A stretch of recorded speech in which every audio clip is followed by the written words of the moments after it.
وَلَقَدْ عَلِمْتُمُ الَّذِينَ اعْتَدَوْا مِنْكُمْ فِي السَّبْتِ فَقُلْنَا لَهُمْ كُونُوا قِرَدَةً خَاسِئِينَ، اور تمہیں ان لوگوں کا حال معلوم ہے جنہوں نے تم میں سے جو ہے سنیچر کے دن جو ہے حد سے زیادتی کی، حدیں پار کی، تو ہم نے ان سے کہا کونوا قردۃ خاسئین، ذلیل بندر بن جاؤ۔ فجعلناها، تو ہم نے اس واقعے کو بنا دیا نکالاً عبرت، لما بین یدیہا، ان لوگوں کے لیے جو اس وقت موجود تھے، وما خلفہا، اور جو بعد میں آنے والے تھے، وموعظۃ، اور نصیحت بنا دیا للمتقین، متقی لوگوں کے لیے۔ تو یہ سبت کیا ہے؟ سبت کہتے ہیں سنیچر کو۔ بنی اسرائیل میں اللہ تبارک و تعالیٰ نے سنیچر کے دن کاروبار کرنے کو منع فرمایا تھا، خاص طور سے مچھلی کے شکار کرنے سے منع فرمایا، اور سنیچر کے دن جو ہے ان کے لیے مقدس قرار دیا گیا تھا، اور اس میں ہفتہ واری چھٹی رکھی گئی تھی، اور اسے عبادت کے دن منایا گیا تھا کہ اس دن عبادت کریں اور کاروبار نہ کریں، خرید و فروخت نہ کریں، اور مچھلیوں کا شکار نہ کریں۔ لیکن جو بنی اسرائیل ہیں ان کے اندر جو ہے نافرمانی کوٹ کوٹ کے بھری ہوئی ہے، انہوں نے اللہ تبارک و تعالیٰ کے ہر حکم کی جو ہے مخالفت کی، اور اس کی وجہ سے ان کو جو ہے بار بار سزائیں ملی، جس کا تذکر جو ہے پیچھے سے آپ دیکھتے آ رہے ہیں، ٹھیک ہے۔ ان کے کہنے پر جو کہتے ہیں اللہ تبارک و تعالیٰ نے جو کہتے ہیں تیتر بٹیر کی نعمت ان کو دی تھی، لیکن اس کی بھی انہوں نے نافرمانی کی، اور جتنی بھی اللہ تبارک و تعالیٰ نے جو ہے ان کے اوپر نعمتیں کی، ہر ایک کی نافرمانی کرتے گئے، جس کی وجہ سے ان کو جو ہے عذاب ملتا گیا۔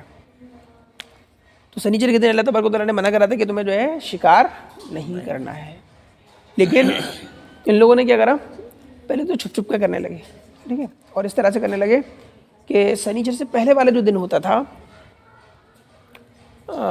اس دن نہیں، سنیچر والے دن جو ہے گڈھا کھود دیا کرتے تھے سمندروں کے قریب گہرے گہرے، اور سنیچر کے دن جو ہے اللہ تبارک و تعالیٰ نے ان کی آزمائش کے لیے ایک چیز یہ بھی کی تھی کہ سنیچر کے دن مچھلیاں خوب آتی تھیں، خوب زیادہ ریل سے آتی تھی، ٹھیک ہے، اچھل اچھل کے مچھلیاں آیا کرتی، اور سنیچر والے دن کے علاوہ مچھلیاں نہیں آتی تھیں۔ اس کو اللہ تبارک و تعالیٰ نے سورہ اعراف جو ہے یعنی کہ جو 8ویں بارے میں جو سورت ہے اس کے اندر بیان فرمایا ہے وَاسْأَلْهُمْ عَنِ الْقَرْيَةِ الَّتِي حَاضِرَةِ الْبَحْرِ، اور ان سے پوچھیے اس بستی کے بارے میں جو کہ سمندر کے قریب میں رہتی تھی، اِذْ يَعْدُونَ فِي السَّبْتِ اِذْ تَأْتِيهِمْ حِيتَانُهُمْ يَوْمَ سَبْتِهِمْ شُرَّعًا، کہ وہ یاد کریں اس وقت کو کہ جب وہ سنیچر کے دن جو کہتے ہیں حد سے تجاوز کر رہے تھے، اور اس وجہ سے کہ سنیچر کے دن جو ہے مچھلیاں خوب زیادہ آیا کرتی تھیں، وَيَوْمَ لَا يَسْبِتُونَ لَا تَأْتِيهِمْ، اور جس دن سنیچر نہیں ہوتی تھی اس دن جو مچھلیاں نہیں آتی تھیں، كَذَلِكَ نَبْلُوهُمْ بِمَا كَانُوا يَفْسُقُونَ، اسی طرح ہم جو ہے آزماتے ہیں ان لوگوں کو جو نافرمانیاں کرتے ہیں۔ تو پہلے تو وہ چھپ چھپ کے کر رہے تھے شکار، ٹھیک ہے، اس کے بعد وہ کھلم کھلا کرنے لگے، تو کھلم کھلا کرنے کی وجہ سے جو ہے اللہ تبارک و تعالیٰ نے ان کو اور ڈھیل دی، اور مچھلیاں اور زیادہ ریلے سے آنے لگی، اور زیادہ آنے لگی اس دن سنیچر کے دن، تاکہ ان کی آزمائش اور زیادہ ہو، اور پھر کھلم کھلا لوگ کرنے لگے بعد میں، کھلم کھلا کرنے لگے تو بنی اسرائیل کے جو ہے 3 گروہ ہوئے، ایک گروہ تو جو ہے ان کو منع کرنے لگا کہ بھائی سنیچر کے دن جو ہے اللہ تبارک و تعالیٰ نے جو ہے شکار کرنے سے منع کیا ہے، اس دن شکار نہ کرو، لیکن وہ لوگ نہیں مانے، ٹھیک ہے، کرتے رہے۔ اور دوسرا گروہ وہ تھا جو کہ شکار تو نہیں کر رہا تھا لیکن ان لوگوں کو روک بھی نہیں رہا تھا، اور تیسرا گروہ وہ تھا جو شکار کر رہا تھا، یہ 3 گروہ ہو گئے۔ تو اللہ تعالیٰ نے ان تینوں کا جو ہے ذکر کیا ہے قرآن پاک کے اندر، وَإِذْ قَالَتْ أُمَّةٌ مِّنْهُمْ لِمَ تَعِظُونَ قَوْمًا اللَّهُ مُهْلِكُهُمْ أَوْ مُعَذِّبُهُمْ عَذَابًا شَدِيدًا، کہ جب ایک جماعت نے ان سے کہا، ان لوگوں سے جو کہ ان کو نصیحت کر رہے تھے کہ لِمَ تَعِظُونَ قَوْمًا، تم ایسے لوگوں کو نصیحت کیوں کر رہے ہو، اللہ مہلکہم، جن کو اللہ ہلاک کرنے والا ہے، او معذبہم عذابا شدیدا، یا جن کو اللہ سخت عذاب دینے والا ہے، یعنی انہوں نے ان کی مسلسل نافرمانیوں سے سمجھ لیا تھا کہ اب ان کے اوپر عذاب آنے والا ہے، مان نہیں رہے، اب ان کے اوپر کیا ہے، ہاں، تو جو اللہ جن کو ہلاک کرنے والا ہے یا ان کو سخت عذاب دینے والا ہے، تم ایسے لوگوں کو نصیحت کیوں کر رہے ہو؟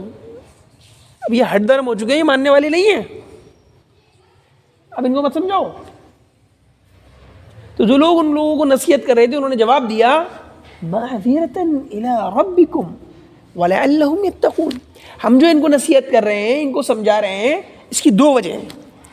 ایک وجہ تو یہ ہے تاکہ ہم اللہ کے سامنے معذرت پیش کر سکیں، اللہ کے سامنے عذر پیش کر سکیں، اور اللہ تعالیٰ کے سامنے کہہ سکیں کہ اللہ میاں ہم نے تو ان کو روکنے کی کوشش کی تھی لیکن یہ نہیں مانے، تاکہ اللہ ہم سے پوچھے کہ تم جب یہ ہو رہا تھا تو تم کہاں تھے، تم نے روکا کیوں نہیں؟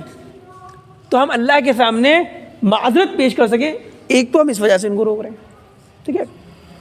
وَلَعَلَّهُمْ يَتَّقُونَ، اور روکنے کا دوسرا مقصد یہ ہے کہ شاید ان کی بات سمجھ میں آ جائے اور یہ ڈریں۔ تو اس واقعے کے اندر جو ہے ہمارے لیے کئی پہلو جو ہے قابل توجہ ہیں۔ پہلی چیز یہ ہے کہ جو داعی ہے، دعوت دینے والا ہے، اس کو یہ نہیں سوچنا چاہیے کہ سامنے والا میری دعوت کو قبول کر رہا ہے یا نہیں کر رہا ہے، دعوت قبول کرے گا، بات مانے گا تبھی میں بتاؤں گا، نہیں، سامنے والا مانے یا نہ مانے اسے اپنا کام جاری رکھنا چاہیے، اسے کبھی مایوس نہیں ہونا چاہیے، وہ اپنی دعوت اس کو دیتے رہنا چاہیے۔ اس لیے کہ لوگوں کو دین کی باتیں بتانا، لوگوں میں دین کی باتیں پھیلانا، دین کی باتوں کا پرچار کرنا، یہ ہمارا فرض ہے اور ہمارا کام ہے۔ ہمارا کام یہ نہیں ہے کہ سامنے والا ہماری بات مانتا ہے یا نہیں مانتا ہے، سامنے والا نصیحت قبول کر رہا ہے یا نہیں کر رہا ہے، سامنے والا ہدایت پہ آتا ہے یا نہیں آتا ہے، اس سے ہمیں کوئی لینا دینا نہیں ہے۔ ہمارا کام ہے کہ ہم دوسروں کو دین کی باتیں بتائیں، جیسے کہ ایڈورٹائزمنٹ والا ہوتا ہے، کمپنیوں کے ایڈورٹائزمنٹ کرنے والے ہوتے ہیں، وہ آتا ہے پوری گلی کے اندر جو کہتے ہیں ہمارا جو ہے چورن، ٹھیک ہے، اس کی جو ہے یہ خوبیاں ہیں اور یہ اس کی جو ہے ٹریڈ مارک ہے، اس کو دیکھ کر لیں، اور چوروں سے، نکالوں سے، سمجھے، ڈپلیکیٹ کرنے والوں سے ساودھان رہیں۔ اس کا پرچار کرتا ہے، وہ یہ سوچتا ہے کہ بھئی کوئی تو خرید ہی نہیں رہا، پوری گلی میں گھومتا ہوا جا رہا ہوں، تو میں بند کر دوں؟ نہیں، کمپنی نے اس سے یہ نہیں کہا کہ کوئی خریدے گا یا نہیں خریدے گا، تیری یہ ذمہ داری نہیں ہے، تجھے پرچار کرنا ہے، تجھے پرچار کی جو ڈیوٹی میں پیسے ملیں گے، پگار ملے گی، تنخواہ ملے گی، اور وہ اپنا کام کرتا ہے، کوئی لے یا نہ لے اس کی ذات پہ کوئی اثر نہیں پڑتا، سمجھے۔ ٹی وی پہ چینلوں پہ جو کہتے ہیں بار بار ایڈورٹائزمنٹ آتے ہیں، تو ایڈورٹائز کرنے والے جو کہتے ہیں چینل سے وہ ایڈورٹائز کرتے ہیں، ایڈ کرتے ہیں، وہ یہ نہیں دیکھتے کہ سامنے والا ہمارا ایڈ دیکھ رہا ہے یا نہیں دیکھ رہا ہے، اس کو اسکپ کر رہا ہے، وہ سوچتے ہیں کہ کتنے لوگ دیکھ رہے ہیں کتنے لوگ نہیں دیکھ رہے، وہ اپنا کام کرتے رہتے ہیں کیونکہ ان کو اس کا پیسہ مل رہا ہے، سامنے والا دیکھے یا نہ دیکھے، سامنے والا اس کو دیکھ کے چیز خریدے یا نہ خریدے، اس سے کوئی مطلب نہیں ہے۔ اسی طریقے سے جو دعوت دینے والے انسان ہے اس کی ذمہ داری ہے کہ لوگوں کو صحیح بات بتاتا رہے، لوگ قبول کریں یا نہ کریں، لوگ مانیں یا نہ مانیں، لیکن جو عالم ہے، جو جاننے والا ہے، اس کی ذمہ داری یہ ہے کہ وہ بتاتا رہے۔ جیسے حکومت نے جو ہے کہتے ہیں پولیس والوں کو، ڈاکٹروں کی ذمہ داری دی ہے کہ وہ لوگوں کو جو ہے کورونا کے ٹائم میں جو ہے ماسک پہننے کی جو ہے نصیحت کرتے رہیں، ہے نا، کوئی پہنے یا نہ پہنے اس سے ان کے اوپر کوئی اثر نہیں ہے، تمہاری ذمہ داری ہے کہ تم لوگوں کو کہتے رہو، ٹوکتے رہو، ٹھیک ہے۔ اگر کوئی تمہاری بات مان کے پہنے گا تو ٹھیک ہے، نہیں پہنے گا تو اس کو سزا ہم دیں گے، وہ ذمہ داری آپ کی نہیں ہے، ڈاکٹروں کی ذمہ داری نہیں ہے، ٹھیک ہے، ان کا صرف جو ہے بتانا کام ہے، ٹھیک ہے نا، سزا دینا یا نہ دینا وہ ہمارا کام ہے، ٹھیک ہے، تم اپنی ڈیوٹی پوری کرتے رہو۔ اسی طریقے سے ہماری ذمہ داری یہ ہے کہ ہم لوگوں کو اچھی باتیں بتاتے رہیں، بری باتوں سے روکتے رہیں، چاہے وہ ہماری بات کو مانے یا نہ مانے، ٹھیک ہے، کیونکہ ہمیں جو ہے اللہ تعالیٰ نے یہ ڈیوٹی دی ہے اور ہمیں اس ڈیوٹی کا ثواب ملے گا۔ جیسے ایڈ کرنے والے کو ایڈ کی جو ہے ڈیوٹی کا، پرچار کرنے والے کو پرچار کرنے کی جو ہے ڈیوٹی کی تنخواہ ملتی ہے، اس سے کمپنی والا یہ نہیں پوچھتا کہ تیرے پرچار سے کتنے لوگوں نے منجن خریدا، پوچھتا ہے تیرے پرچار سے کتنے لوگوں نے چورن خریدا، پوچھتا ہے اس سے نہیں، تو نے اپنا کام کرا تو تنخواہ ملے گی۔ یہ ہے۔ دوسری بات یہ ہے کہ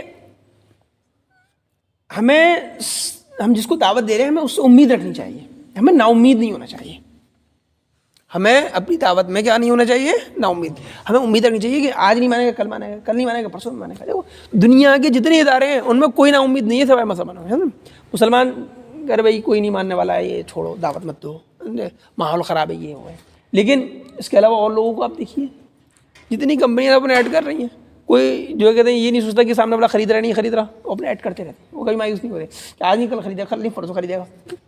سیاسی پارٹیاں ہیں، ٹھیک ہے، ہاریں یا جیتیں، 10 بار ہار جائیں، ہر بار الیکشن میں جو امید سے آتے ہیں اور لوگوں سے جو ہے اپیل کرتے ہیں، یہ نہیں سوچتے کہ ہم اتنی بار ہار چکے ہیں، اس بار کیسے جیت سکتے ہیں ہم، ہر بار امید کرتے ہیں، وہ کبھی نہ مایوس نہیں ہوتے، ٹھیک ہے۔ تو پھر ہم کیوں مایوس ہوں، ٹھیک ہے۔ وَلَعَلَّهُمْ يَتَّقُونَ، ان کی جو ہے کہتے ہیں شاید کہ یہ ڈر ہے، انہوں نے 2 وجہ بتائیں، ایک یہ کہ ہماری ڈیوٹی ہے، دوسری یہ کہ ہمیں امید بھی ہے ان سے شاید یہ ڈر جائیں، ان کی سمجھ میں آ جائے، ان کا بھلا ہو جائے، ٹھیک ہے۔ پھر آگے اللہ تعالیٰ جو کہتے ہیں فرماتا ہے فَلَمَّا نَسُوا مَا ذُكِّرُوا بِهِ أَنْجَيْنَا الَّذِينَ يَنْهَوْنَ عَنِ السُّوءِ وَأَخَذْنَا الَّذِينَ ظَلَمُوا بِعَذَابٍ بَئِيسٍ بِمَا كَانُوا يَفْسُقُونَ۔ تو جب ان لوگوں نے یعنی بنی اسرائیل نے اس چیز کو بلا دیا جس کی ان کو جو ہے نصیحت کی گئی تھی، ان چیزوں کو کیا ہے بھلا دیا، ٹھیک ہے، تو ہم نے ان لوگوں کو نجات دی جو لوگ برائی سے روکتے تھے، اور جن لوگوں نے جو کہتے ہیں ظلم کیا یعنی کہ شکار کرتے رہے، ہم نے انہیں ذلیل ترین عذاب کے اندر جو ہے ان کو ہم نے پکڑ لیا ان کے گناہوں کی وجہ سے۔ فَلَمَّا عَتَوْا عَمَّا نُهُوا عَنْهُ قُلْنَا لَهُمْ كُونُوا قِرَدَةً خَاسِئِينَ۔ جب انہوں نے اس چیز سے جس سے ہم نے منع کیا تھا حد سے تجاوز کیا تو ہم نے ان سے کہا بن جاؤ ذلیل بندر۔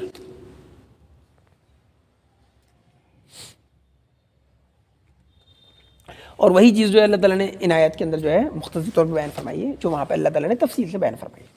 اسی طریقے سے ایک جگہ اور اللہ تعالیٰ نے اس چیز کو بیان فرمایا ہے، اللہ کے نبی صلی اللہ علیہ وسلم مخاطب ہوتے ہوئے کہا ہے کہ آپ ان یہودیوں سے کہہ دیجئے قُلْ هَلْ أُنَبِّئُكُمْ بِشَرٍّ مِّن ذَلِكَ مَثُوبَةً عِندَ اللَّهِ، کہ کیا میں تمہیں جو کہتے ہیں بدلے کے اعتبار سے اللہ کے نزدیک اس سے بھی زیادہ بری مثال بتاؤں؟ من وہ لوگ ہیں من لعنہ اللہ جن پر اللہ کی لعنت ہوئی، وغضب علیہ اور جن پر اللہ کا غصہ ہوا، ٹھیک ہے، تو وجعل منهم القردة والخنازیر، اور جنہیں بندر اور خنزیر بنایا گیا۔ وہ کون تھے؟ یہ یہودیوں کے لوگ تھے جنہوں نے جو کہتے ہیں حد سے تجاوز کیے تھے، ٹھیک ہے۔ سنیچر کے دن جو کہتے ہیں اللہ نے منع کرا تھا، لیکن انہوں نے جو ہے سنیچر کے دن شکار کیا، کاروبار کیا، اس وجہ سے اللہ کا عذاب ان کے اوپر یہ آیا کہ اللہ نے ان کو بندر اور خنزیر بنا دیا، ٹھیک ہے، کہا کہ بندر بن جاؤ، ذلیل بندر، ٹھیک ہے۔ تو ان کی شکلیں جو بندروں جیسی ہو گئی تھیں، لیکن بولی ان کی انسانوں جیسی ہی تھی، اور جس دن یہ رات میں بندر بنی تھی تو اس کے بعد یہ گھر سے نہیں نکلے، ٹھیک ہے، شرم کے مارے، اپنے آپ کو دیکھتے تھے ایک دوسرے کو، ارے بندر ہو گئے ہم تو، ٹھیک ہے۔ تو یہ گھر کے اندر بند رہے اور 3 دن کے اندر اندر ان کی پوری نسل جو ہے تباہ ہو گئی، جن لوگوں کے اوپر یہ عذاب آیا تھا۔ جس قوم پہ اللہ کا عذاب آتا ہے وہ اس کی نسل چلتی نہیں ہے۔ بہت سے لوگ کہتے ہیں یہ جو بندر آج کل ہیں یہ انہی کی اولاد ہے، ایسا نہیں ہے، ٹھیک ہے، یہ ان کی اولاد نہیں ہے، ٹھیک ہے، وہ اسی وقت ختم ہو گئی تھی۔ جس قوم پہ اللہ کا عذاب آتا ہے اس کی نسل آگے بڑھتی نہیں ہے، ٹھیک ہے۔ تو دیکھیے اس واقعے کے اندر اللہ تبارک و تعالیٰ نے بہت ساری چیزیں جو ہے ہمیں سکھانے کے لیے اس واقعے کو جو ہے بیان فرمایا ہے۔ ان میں سب سے پہلی چیز تو یہ ہے کہ جیسے کہ ان کے لیے سنیچر کا دن مقدس تھا، اور انہوں نے سنیچر کے دن مقدس دن کے اندر جو ہے جس چیز سے انہیں منع کیا گیا تھا اس چیز کو کیا، تو اللہ کا عذاب کیا ہے کہ انہیں جو ہے بندر بنا دیا گیا، ٹھیک ہے، کہ بندر جو ہے وہ بہت ساری حرکتوں میں انسان کے مشابہ ہوتا ہے نا، کواڑ کھولنا، بہت جو انسانی ایکٹیویٹیز اس کے اندر بہت زیادہ ہوتی ہیں، لیکن کیا شکل کیا ہے اس کی؟ بندر، ٹھیک ہے نا، دھتکارا جاتا ہے، جگہ سے پھٹکارا جاتا ہے، ٹھیک ہے نا، انسان کی طرح اس کی عزت نہیں ہوتی ہے۔ اسی طرح سے جو ہے ان کا حل ہو گیا، ٹھیک ہے نا، کہ ان کی شکل بندروں جیسی ہو گئی، ٹھیک ہے، اگرچہ وہ تھے انسان، ٹھیک ہے، بولنے میں انسان، دماغ ان کا انسان والا، لیکن کیا ہے شکلیں ان کی بندر جیسی ہو گئی، ٹھیک ہے، اس گناہ کی وجہ سے۔ تو یہ چیز ہمیں بھی سوچنی چاہیے۔ اللہ تبارک و تعالیٰ نے جیسے ان لوگوں کے لیے سنیچر کے دن مقدس رکھا تھا، ہم لوگوں کے لیے جو مقدس دن ہے وہ جمعہ کا دن ہے، اور جمعے کے بارے میں اللہ تعالیٰ کے خاص احکامات ہیں، احادیث کے اندر جمعے کے خاص احکامات ہیں۔ جمعے کو جو ہے مسلمانوں کی ہفتہ واری عید بتایا گیا ہے، یہ مسلمانوں کی ہفتہ واری عید ہے، ہمیں اس دن کا اہتمام کرنا چاہیے، ٹھیک ہے۔ اس دن ہمیں جو کہتے ہیں ناخن کاٹنے چاہیے، اور مونچھیں وغیرہ اگر ہماری بڑی ہوئی ہیں، ٹھیک ہے، تو ہمیں اسے سیٹ کرنا چاہیے، ٹھیک ہے، داڑھی ہماری بڑی ہوئی ہے، ادھر ادھر نکل رہے ہیں بال، بھاگ رہے ہیں، انہیں سیٹ کرنا چاہیے، ٹھیک ہے، زیر ناف بغلوں کے بال یہ بڑھ گئے ہیں تو انہیں صاف کرنا چاہیے، ٹھیک ہے، اور ہمیں جمعے کے دن خاص طور سے خوشبو لگانے کا حکم ہے. جمعے کے دن ہمیں مسجد کے اندر خوشبو لگا کر آنا چاہیے اور عام دنوں کے مقابلے میں ہمیں اچھے کپڑے پہن کر جمعے کے دن آنا چاہیے. غسل ہمیں جمعے کے دن کرنا چاہیے. یہ سارے اہتمام ہمیں جمعے کے دن کرنے چاہیے. اور خاص طور سے مسجد کو بھی جو جمعے کے دن جو ہے اچھی طریقے سے جو کہتے ہیں صفائی ستھرائی کرنی چاہیے اور مسجد کے اندر بھی خوشبو لگانی چاہیے, لوبان کی دھونی دینی چاہیے. ٹھیک ہے, یہ سارے احکامات جمعے کے دن کے لیے ہیں. ٹھیک ہے, پہلے اس طرح سے مسجدوں کے اندر ہوتا تھا, دھونی دی جاتی تھی, ٹھیک ہے نا, خوشبوئیں کی جاتی تھی. لیکن اب چیزیں جو آہستہ آہستہ سب ختم ہوتی, لوگ نماز ہی پڑھنے نہیں آ رہے تو یہ سب چیزیں کہاں سے کریں گے, سمجھیں. تو ان چیزوں کا اہتمام کریں. خود بھی خوشبو لگا کے نہیں, مسجد کے اندر جو ہے خوشبو کی دھونی ہونی چاہیے, مسجد کی صفائی ستھرائی ہونی چاہیے. اس کو ہمیں صفا سمجھ کے کرنا چاہیے. یہ مسجد کی صفائی ستھرائی کرنا صرف جو ہے مؤذن صاحب کا یا متولی صاحب کا, امام صاحب کا کام نہیں ہے. یہ ہر مسلمان کا کام ہے کہ مسجد کو جو ہے صاف ستھرا رکھے, چمکتا ہوا رکھے. تو ہمیں جو ہے جمعے کے دن جو ہے وقت نکالنا چاہیے تاکہ مسجد کو جو ہے چمکائیں, اس میں خوشبو کریں. ٹھیک ہے, اور جمعے کے تعلق سے اللہ تعالیٰ نے فرمایا قرآن پاک کے اندر, یا ایھا الذین آمنوا اذا نودی للصلاۃ من یوم الجمعۃ فاسعوا الی ذکر اللہ وذروا البیع. جیسے ان کو جو ہے مچھلی کا شکار کرنے سے منع کیا گیا تھا, اسی طریقے سے ہمیں بھی حکم دیا گیا ہے, اے ایمان والو جب جمعے کی اذان ہو جائے, ٹھیک ہے, تو اللہ کے ذکر کے لیے دوڑو, یعنی مسجدوں کی طرف چل پڑو. وذروا البیع, اور خریدنا بیچنا بند کر دو. تو خاص طور سے ہونا تو یہ چاہیے کہ ہماری ہفتہ واری چھٹی جمعے کی دن کی ہی ہونی چاہیے مسلمانوں کی. مسلمانوں کا بازار جمعے کے دن بند ہونا چاہیے. مسلمانوں کے کارخانے, فیکٹریز اور اسکول, کوچنگ وغیرہ سب چیزیں جو ہے جمعے کے دن بند ہونی چاہیے. لیکن یہ ہماری بدقسمتی ہے کہ یہاں پر اسلامی حکومت نہیں ہے, ٹھیک ہے, اور ایک ہم غیر مسلم سیکولر حکومت کے ماتحت ہیں, جس کی وجہ سے جو ہے ہمیں اس کے تحت چلنا پڑتا ہے. اور جو تعلیمی ادارے ہیں وہ اتوار کے دن بند ہوتے ہیں, تو ہماری مجبوری ہے ہم اتوار کی چھٹی کرتے ہیں. ٹھیک ہے, مدرسے کی یا مکتب کی یا پھر کوچنگ وغیرہ اسکول کی, کیونکہ یہاں ہم جو ہے مجبور ہیں. ٹھیک ہے, اسی طریقے سے مارکیٹ میں کہیں حکومت کی طرف سے آرڈر ہے بھی منگل کے دن بند رہے گا, کہیں کسی دن کا آرڈر ہے, تو وہ تو ایک مجبوری کی چیز ہو گئی. لیکن ہمیں جمعے کے دن کا جو ہے خاص اہتمام کرنا چاہیے, اور کم سے کم لوگوں کو پتہ چلے کہ جمعہ جو ہے مسلمانوں کے لیے ایک خاص دن ہے. ہمیں کچھ دیر کے لیے تو مسلم بازار بند ہونا چاہیے, کچھ دیر کے لیے تو مسلم دکانیں بند ہونی چاہیے. خاص طور سے 12:30 بجے کے بعد سے جمعہ کا ٹائم ہو جاتا ہے اور اذانیں ہونا شروع ہو جاتی ہیں, اور 2, 2:15, 2:30 بجے تک تمام مسجدوں میں آگے پیچھے کر کے جو ہے سب جگہ جو ہے نماز سے لوگ فارغ ہو جاتے ہیں. تو کم سے کم ہمیں 2 گھنٹے کے لیے, یعنی 12:30 2:30 بجے تک تو کم سے کم سارے مسلمانوں کی ساری دکانیں بند ہونی چاہیے, بازار بند ہونے چاہیے, کارخانے بند ہونے چاہیے. اور جتنی بھی جو ہے سرگرمیاں ہیں, جیسے اسکول والے جو ہے ہاف ڈے کرتے ہیں, سمجھے, تو اس طرح سے ہمیں کرنا چاہیے تاکہ جمعے کی ایک جو اہمیت ہے وہ ہمارے سامنے آئے, اور برادران وطن کو بھی پتہ چلے کہ جمعہ جو ہے مسلمانوں کے لیے خاص دن ہے. ٹھیک ہے, ہم کہیں ایسا نہ ہو کہ ہم اس کو بالکل بھول جائیں. ٹھیک ہے, تو ہمیں جمعے کا خاص اہتمام کرنا چاہیے. دیکھیے انہوں نے جو ہے سنیچر کے دن جو ہے مچھلی کا شکار کیا تو ان کے اوپر کیا عذاب آیا, ان کو بندر و خنزیر بنا دیا گیا. ایسا عذاب ہمارے اوپر بھی آ سکتا تھا. اللہ نے ہمیں خرید و فروخت کرنے سے منع کیا ہے اذان ہونے کے بعد میں, تو ہمیں اذان ہوتے ہی ساری خرید و فروخت بند ہو جانی چاہیے. لیکن ہم خرید و فروخت کرتے رہتے ہیں, ہماری دکانیں چلتی رہتی ہیں, ہمارے اوپر عذاب نہیں آتا ہے. تو یہ اللہ کے نبی کی دعا کی وجہ سے ہے. اللہ کے نبی نے دعا کیا تھا کہ ہمیں, میری امت کو جو ہے کہتے ہیں دنیا کے اندر جو ہے کہتے ہیں کوئی ایسا عذاب نہ دیو کہ پورے ایک دم ہلاک و برباد ہو جائیں. اسی طریقے سے اس امت کی پردہ دری کا بھی جو ہے کہتے ہیں اللہ کے نبی نے دعا کی ہے کہ بھئی بندر خنزیر جو پہلی قوموں پہ عذاب آئے تھے وہ ان کے اوپر نہ ہے. ٹھیک ہے, تو یہ اللہ کے نبی کی دعا کی وجہ سے ہمارے اوپر فوراً عذاب نہیں آتے ہیں, جیسے بنی اسرائیل پہ آ جاتے تھے. ٹھیک ہے نا, بندر بنا دیے گا, خنزیر بنا دیے گا, یہ ہوا وہ ہوا. ٹھیک ہے, اور ہم سمجھ رہے ہیں. اچھا, اور ایک دوسری چیز کیا ہے اس کے اندر, کیا بتایا انہوں نے, ابھی میں نے جو آیت پڑھی تھی سورہ اعراف کی, کہ سنیچر کے دن جب انہوں نے شکار کرنا شروع کیا تو اللہ تعالیٰ نے ان کو اور ڈھیل دی, اور زیادہ مچھلیاں آنے لگیں. تو اگر ہم کوئی گناہ کر رہے ہیں اور گناہ کے اندر ہمیں کامیابی مل رہی ہے, ہمیں ایسا لگ رہا ہے کہ ہم دنیا کے اندر کامیاب ہو رہے ہیں, کامیاب سے کامیاب ہو رہے ہیں, ٹھیک ہے, تو ہمیں یہ نہیں سمجھنا چاہیے کہ یہ چیز جائز ہے. ٹھیک ہے, بلکہ یہ اللہ کی طرف سے ڈھیل ہوتی ہے. کیا ہوتی ہے؟ ہاں, اللہ تعالیٰ آزمانے کے لیے جو کہتے ہیں ڈھیل دیتا ہے. ٹھیک ہے, جب کوئی ظالم ظلم کرتا ہے اللہ اور ڈھیل دیتا ہے, اور ڈھیل دیتا ہے. ٹھیک ہے نا, جیسے ان کو ڈھیل ملی. اسی طریقے سے یہ ہمارے لیے بھی آزمائش ہے. جیسے ان کے لیے آزمائش تھی کہ سنیچر کے دن بہت زیادہ مچھلی آ رہی تھیں اور دن نہیں آ رہی تھی, اور دن کم آ رہی تھی, اور انہوں نے جو سنیچر کے دن شکار کرنا شروع کیا تو ان کو بندر اور خنزیر بنا دیا گیا.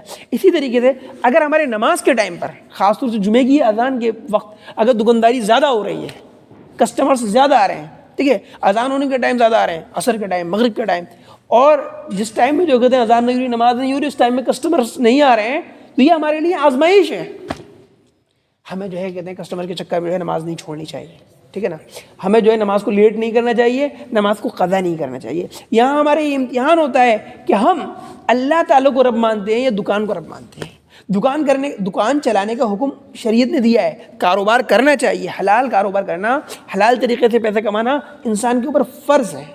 لیکن جب انسان کاروبار کرے تو اس کو یہ یاد رکھنا چاہیے کہ کاروبار جب میں اللہ کے حکم کی وجہ سے کر رہا ہوں، ورنہ اصل دینے والا اللہ تعالیٰ ہے. اور اس چیز کا امتحان کب ہوتا ہے؟ جب اذان ہوتی ہے، جب مؤذن یہ کہتا ہے کہ اللہ سب سے بڑا ہے، اللہ سب سے بڑا ہے. اور اگر ہم اس وقت جو ہے دکان چھوڑ کر، اپنی فیکٹری چھوڑ کر، کارخانہ چھوڑ کر، ملازمت چھوڑ کر ہم مسجد میں نہیں جاتے ہیں تو ہم اپنے عمل سے یہ کہہ رہے ہوتے ہیں کہ مؤذن جھوٹ بول رہا ہے کہ اللہ بڑا ہے، ہماری دکان بڑی ہے. سمجھے کہ اگر ہم اس کو چھوڑ کے لے آئیں گے تو ہم جو ہے برباد ہو جائیں گے. سمجھے ہم اپنے عمل سے یہ کہہ رہے ہوتے ہیں کہ نہیں مؤذن جھوٹ بول رہا ہے. سمجھے مؤذن کہتا ہے اشہد ان لا الہ الا اللہ، میں گواہی دیتا ہوں کہ اللہ کے سوا کوئی معبود نہیں، سب کچھ اللہ کے کرنے سے ہوتا ہے، اللہ کے غیر سے کچھ نہیں. ہم کیا کہتے ہیں نہیں اس دکان سے، فیکٹری سے، کھیت کھلیاں ان سے ہوتا ہے. سمجھے یہ نہیں ہوگا تو ہم کیسے ہمارے بیوی بچے پلیں گے. سمجھے اور ہم چھوڑ کے نہیں جاتے ہیں. اسی طریقے سے مؤذن کہتا ہے اشہد ان محمد رسول اللہ، میں گواہی دیتا ہوں کہ محمد اللہ کے رسول ہیں. لیکن ہم اپنے عمل سے اور انہی کے طریقے میں کامیابی ہے، اور ہم کیا کہہ رہے ہوتے ہیں نہیں ہم نے تو طریقہ اپنا رکھا ہے اس میں کامیابی. سمجھے اگر ہم دکانوں کو، ان چیزوں کو، ساری چیزوں کو چھوڑ کر مسجد میں نہیں آ رہے ہیں. سمجھے مؤذن کہتا ہے حی علی الصلاۃ، نماز کی طرف آؤ، حی علی الفلاح، کامیابی کی طرف آؤ. اور اس وقت میں ہم جو ہے لوگ کسی اور کی طرف بلائیں تو یہ مؤذن کی مخالفت ہے. سمجھے ہم کہہ رہے ہیں دکان کی طرف آؤ، سمجھے، اور مؤذن کہہ رہے ہیں نماز کی طرف آؤ، کامیابی کی طرف آؤ. کامیابی نماز کے اندر ہے اور ہم کسی اور کی طرف لوگوں کو بلا رہے ہیں تو اس کا مطلب مؤذن کی مخالفت کر رہے ہیں کہ نہیں مؤذن غلط کہہ رہا ہے، جھوٹ بول رہا ہے، ہماری اس چیز کے اندر کامیابی ہے. سمجھے میرے کہنے کا مقصد یہ نہیں کہ کاروبار نہیں، کاروبار کرنا ہے لیکن شریعت کی حدود کے اندر رہ کے کرنا ہے. ٹھیک ہے شریعت کی حدود کے اندر رہ کر ہمیں جتنا ملے بہت اچھی بات ہے، خوب کمائیے، لاکھوں کروڑوں اربوں خربوں کمائیے. لیکن جہاں شریعت سے جو ہے کاروبار ٹکرائے، شریعت کی حدود سے آگے نکلے، وہاں ہمیں رک جانا چاہیے چاہے میرا نقصان ہو. یہی مسلمان کی آزمائش ہے. مسلمان اور کافر میں یہی فرق ہے. کافر کچھ بھی کر سکتا ہے، کسی بھی طریقے سے پیسہ کما سکتا ہے، ٹھیک ہے نا، اس کے لیے سب جائز ہے. لیکن مسلمان کو ہر کام کرنے سے پہلے یہ دیکھنا ہوتا ہے کہ یہ کام جائز ہے نہ جائز ہے، حلال ہے یا حرام ہے. شراب ہے خوب پیدا ہے اس کے اندر، ٹھیک ہے، لیکن مسلمان نہیں کر سکتا ہے کیونکہ اللہ نے اس کو حرام قرار دیا ہے. اسی طریقے سے نماز کو چھوڑ کے مسلمان کاروبار نہیں کر سکتا ہے. کیوں کہ نماز پہلے ہے اور کاروبار بعد میں ہے. اب ہم کرتے رہتے کاروبار تو ہمیں یہاں تو سزا نہیں ملی، لیکن اللہ کے یہاں ہماری اس کی کیا سزا ہو سکتی ہے پتہ نہیں. جمعے کی اذان ہونے کے بعد میں جو مارکیٹیں کھلی رہتی ہیں اور کام چلتے رہتے ہیں، دھندے چلتے رہتے ہیں، ٹھیک ہے، اس کی کیا سزا ہو سکتی ہے تصور نہیں کر سکتے ہم لوگ. ٹھیک ہے تو یہ ہم مسلمانوں کو جو کہتے ہیں ایک فضا چلانی چاہیے، ایک تحریک چلانی چاہیے کہ سب لوگ جو ہے جمعہ کا اہتمام کریں اور جمعہ کے کم سے کم 2 گھنٹے کے لیے جو ہے ساری دکانیں بند ہوں، تاکہ پتہ چلے کہ ہاں مسلمانوں کے لیے ایک جمعہ ایک خاص دن ہے جس میں مسلمان چھٹی کرتے ہیں. یہ ان کی مجبوری ہے کہ جو ہے وہ دوسرے دن کی چھٹی کر رہے ہیں، جمعہ کی نہیں کر رہے. ٹھیک کم سے کم 2 گھنٹے تو بند ہونی چاہیے. ٹھیک ہے اور تیسری چیز میں کیا ہے اس واقعے کے اندر، یہ ہے کہ اللہ نے کیا فرمایا کہ ہم نے اس واقعے کو نا اس وقت جو لوگ موجود تھے ان کے لیے اور بعد میں آنے والوں کے لیے ہم نے عبرت بنا دیا. تو ہمیں ان واقعات جو اللہ تعالیٰ نے قرآن پاک کے اندر بیان فرمائے پچھلی قوموں کے، یہ قصے کہانی کے لیے نہیں ہے، یہ عبرت کے لیے ہے. کس کے لیے؟ ہاں کہ ہم ان واقعات سے عبرت پکڑیں. کیا پکڑیں؟